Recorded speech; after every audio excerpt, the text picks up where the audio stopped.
Bonsoir. Une vague de générosité se déferle sur les enfants issus de familles pauvres à la veille de la rentrée scolaire. Le département officiel qui s'occupe de cette frange défavorisée, c'est bien sûr le ministère de l'Action sociale, de la promotion de la femme et de l'alphabétisation. Des colis remplis d'outils scolaires sont distribués ça et là aux enfants démunis. La ministre de tutelle a ouvert le bal des séries de distribution à Thiéviers et à Lomé. Puis, les équipes ont pris le relais, offrant gratuitement ces kits partout sur le territoire aux enfants sans soutien. Gérard Lagodou, Sylvain Raptou.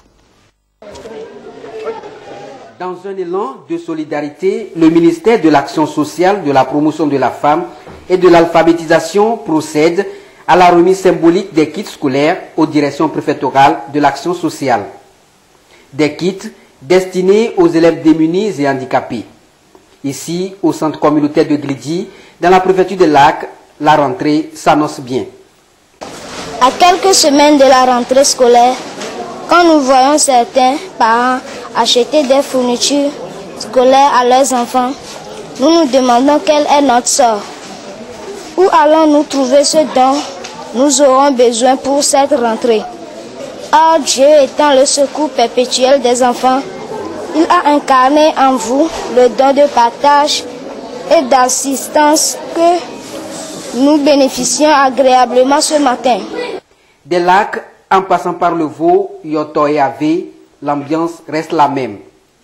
Dans l'Ave, en plus des kits, des jouets sont destinés aux enfants de la maternelle, geste bien apprécié tant par les autorités locales que les bénéficiaires qui rendent tout le mérite au chef de l'État pour ses actions en faveur de la population togolaise.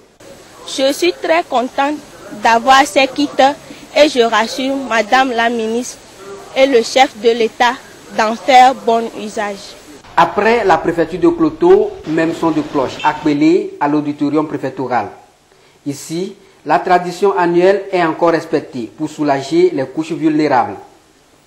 Les enfants bénéficiaires de chaque préfecture ont été sélectionnés sur des critères bien précis. Les bénéficiaires de ces kits-là sont les enfants les plus démunis et vulnérables de nos préfectures et régions qui ont été identifiés par les services sociaux du ministère de l'Action sociale, de la promotion de la femme et de l'alphabétisation, et grâce à l'appui technique de l'Agence de solidarité nationale. Donc il y a un certain nombre de critères que nous avons remis à nos responsables de centres sociaux pour identifier ces enfants. Dans le projet, le kit primaire est évalué à 7 275 francs par enfant, le kit primaire. Et le kit secondaire, c'est 13 000 francs. Et le kit des enfants handicapés, c'est 22 500. C'est une opération qui a commencé depuis des semaines et nous avons eu déjà à faire la sensibilisation pour pouvoir mobiliser les ressources nécessaires pour la contribution que nous devons apporter à ces enfants. Actuellement, nous sommes à l'étape de la réalisation de cette opération. Cette année, nous avons innové en introduisant dans le kit que nous apportons aux enfants un kit spécial destiné aux enfants handicapés visuels. Et qu'est-ce que nous leur apportons concrètement?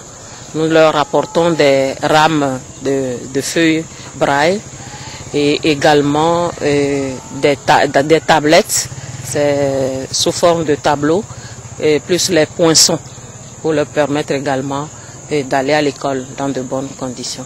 Au total, 7 000 enfants seront bénéficiaires du présent projet dénommé Rentrée solidaire pour le compte de l'année scolaire 2014-2015. Un chiffre qui pourra augmenter dans les années à venir en raison de l'engagement au niveau de chaque préfecture en vue d'atteindre les objectifs du millénaire pour le développement au Togo. Même geste à Bémé, une quarantaine de kilomètres à l'est de Lomé. L'Association universelle des jeunes pour la non-violence a profité de la journée de réflexion qu'elle a organisée pour redonner espoir et sourire aux enfants pauvres de la localité. Activité parrainée par le ministre de l'Enseignement supérieur et de la Recherche, Octave Nico-Ebrom. Carmen Madjéakakou. L'Association universelle des jeunes pour la non-violence à Génovie, aux côtés des enfants démunis de Pémé. Pour cette rentrée scolaire à 2014-2015, plus de 250 kits scolaires ont été distribués aux orphelins de la localité. Un geste de générosité pour permettre à ces enfants d'avoir accès à une éducation de qualité. Nous avons vu qu'il y a beaucoup de veuves ici à Kpémé et les orphelins ne font que pulluler et ne vont même pas à l'école. Donc c'est pour cela que nous avons eu cette idée. Estimé à environ 1 500 000 francs CFA, ce don pour les bénéficiaires vient à point nommé soulager leur peine à la veille de cette rentrée scolaire. Je remercie l'association Agenovi de m'avoir aidé pour que j'aille à l'école cette année.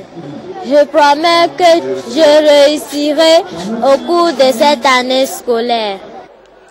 Ce genre d'activité s'inscrit dans les actions prioritaires de l'État togolais en matière de protection sociale. L'objectif est de promouvoir l'inclusion et l'accès aux services sociaux des groupes les plus vulnérables. C'est pourquoi l'initiative a reçu l'appui du chef de l'État, Faure Sozimna Nyasingbe. Le chef d'État a voulu que nous venions voir à leur appel des jeunes orphelins avec leurs parents qui se disaient un peu démunis, fragilisés face aux besoins de la rentrée. Et donc nous sommes venus remettre des kits scolaires pour ces communautés fragiles pour appuyer leur désir d'aller à l'école. C'est la 3e fois consécutive que l'association Agenovi vient au secours des enfants démunis à la veille de la rentrée scolaire. Rentrée qui est fixée cette année, sauf à changement de calendrier, au 29 septembre. La population de Kpémé a à cette occasion été sensibilisée sur les causes, les manifestations et les conséquences de la fièvre à virus Ebola.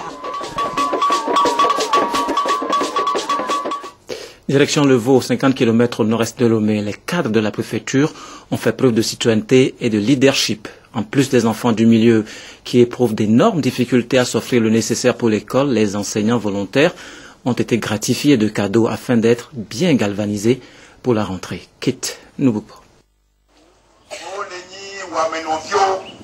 La rentrée scolaire 2014-2015 s'annonce bien pour les élèves des cantons d'Agnankopé et de Togoville. Plus de 2000 enfants et jeunes scolarisés des villages de Kwenou, Agnankopé, Djankase, Badoubé, Keta-Akoda et Agbantokopé ont bénéficié de l'eau de fourniture scolaire à l'issue du programme Vacances utiles qui a connu son apothéose vendredi dans ces zones. Une initiative des cadres des cantons concernés sous la houlette de la ministre Victoire Tomega Dobé. Cette aide en matériel didactique a coûté aux donateurs 4 500 000 francs CFA et vient réduire les charges des parents dont la plupart sont vulnérables. Je suis très content de tout ce qu'on nous a donné. Nos parents ne vont pas dépenser beaucoup d'argent pour nous acheter les cahiers. Je vous remercie de continuer à nous donner ces choses comme ça. Si quelqu'un donne un cahier, un bic à un élève, il a déjà aidé à commencer la rentrée. Ils n'ont pas donné un cahier, c'est des cahiers, ils ont des cartons de cahiers, ils ont donné, on ne peut que l'apprécier. La particularité de cette année, c'est que les cadres se mobilisent un peu plus.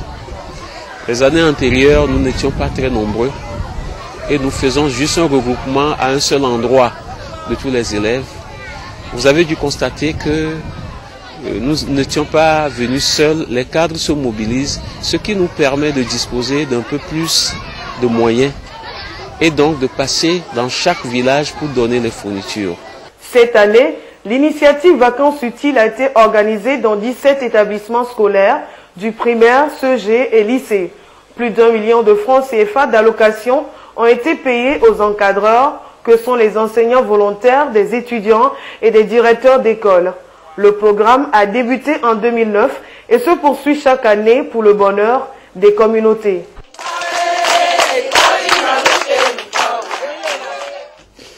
Et ce n'est pas tout. L'on ne saurait passer sous silence les allocations de bourse octroyées à 600 enfants de la région maritime et des plateaux par l'Association pour l'appel et l'orientation à l'islam et de bienfaisance. Chaque orphelin a reçu une enveloppe de 101 000 francs CFA. Edem Sousoupa. Hier encore, ils se demandaient s'ils pourront effectuer avec leurs autres camarades la rentrée scolaire 2014-2015, tant leurs conditions de vie est précaire. Et tout souriant, ces orphelins ont reçu chacun ce samedi une enveloppe de 101 000 francs CFA. Un geste de cœur posé à leur endroit par l'association pour l'appel et l'orientation à l'islam et de bienfaisance. 600 au total, ces orphelins viennent de la région des Plateaux et Maritimes. Ils ont de quoi assurer la rentrée scolaire. Notre ONG AOIB fait le travail humanitaire. Bon, celui qui est très important pour faire souhaiter notre orphelin, celui qui a perdu son papa et sa maman. Mais le conseil, celui qui a donné mes enfants orphelins, il faut prendre les bourses là pour les études. L'étude, c'est très important parce que les financiers, encore, ce sont nos objectifs. Parce que les études, celui qui a avancé le pays, celui qui a donné les enfants son avenir. 12 ans, orphelin de père et de mère, Tabor Kodjo Marc passe en classe de CM2 cette année. Il vient de Pémé et rassure le donateur qu'il fera l'essentiel pour décrocher son CEPD. Je vais travailler beaucoup à l'école avec plaisir, celui qui m'a donné le don. 60 millions de francs CFA. C'est le montant total qui sera remis à ces élèves. Chacun d'eux partira également avec des pagnes. Cette action se poursuivra à l'intérieur du pays et l'ONG va débourser près de 131 millions de francs CFA pour 1887 enfants. Beaucoup de parents sont quand même au rendez-vous. Ils honorent leurs responsabilités à l'approche de la reprise des classes. Beaucoup d'entre eux fréquentent déjà les étalages de fournitures, commerces saisonniers d'articles scolaires qui fleurissent à grande échelle à chaque rentrée scolaire. Nancy Chana, Ziara Alpha, Rachel Aoku. À moins de 2 semaines de la rentrée scolaire, beaucoup de parents s'activent à procurer les éléments nécessaires à leurs enfants dans la perspective de meilleures conditions de reprise des classes. Ici, Alexandre, par exemple, vient faire le choix des fournitures pour ses enfants. On commence par les livres et puis les cahiers. Et après la tenue. Donc, quand les enfants voient ça, ils vont savoir que bon, bientôt, les cours vont reprendre. Un peu plus loin, Kouam, visiblement intéressé par ce sac qu'il juge convenable à sa fille. Je suis venu acheter le sac. Malgré que les choses ne vont pas bien, mais on se débrouille pour pouvoir serrer les coudes, quoi. Ici et là, l'affluence n'est pas celle souhaitée par les revendeurs, mais ils gardent espoir sur la dernière semaine avant la rentrée, souvent propice à l'écoulement de leurs articles. Les gens viennent un peu acheter. On demande beaucoup les prix. On dit que quand la rentrée c'est dans 1 semaine, dans 2 semaines, ils viendront payer. Sinon maintenant ça va un peu. Bic, sacs, livres et cahiers font l'essentiel de la liste des fournitures, mais également les tenues scolaires et accessoires intéressent les parents. J'achète pour mon fils. Il va en classe de seconde et il a besoin de chaussures de sport. Le marché est plein de fournitures scolaires. Sauf changement de calendrier de dernière minute, la rentrée scolaire 2014-2015 aura bel et bien lieu le 29 septembre prochain sur toute l'étendue du territoire national.